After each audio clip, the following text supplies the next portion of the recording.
Grda kitara.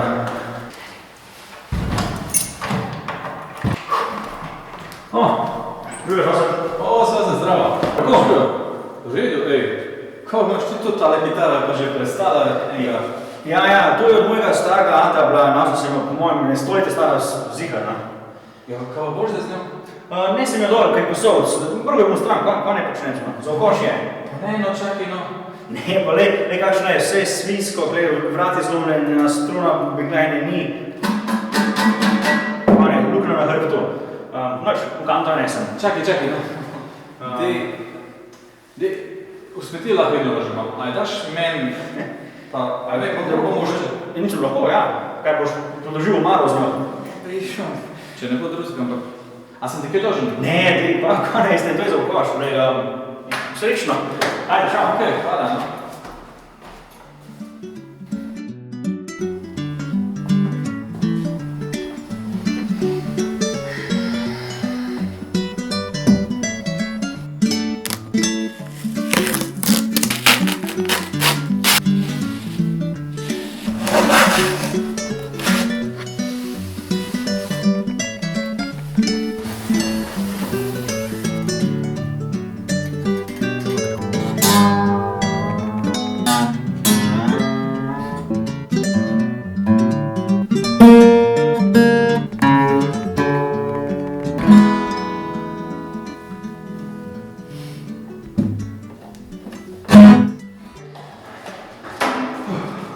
Sva se živijo.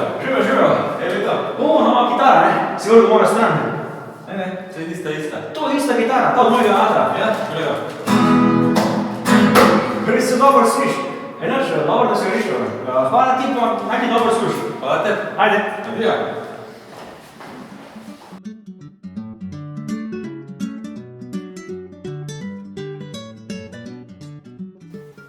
Živijo.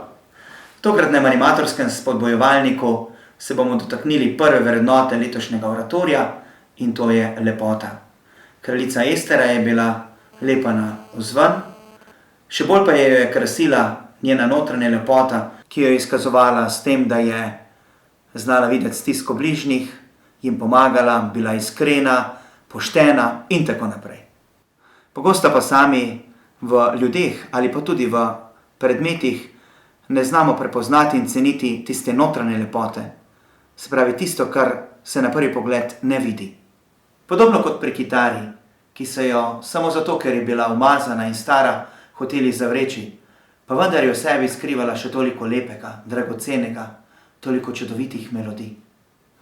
Želim vam, da bi ob tokratnem spodbojevalniku spoznali, da je poleg zunanje lepote pred Bogom in pred ljudmi še toliko bolj pomembna ta notranja lepota, ki se skriva v vsakem izmed nas.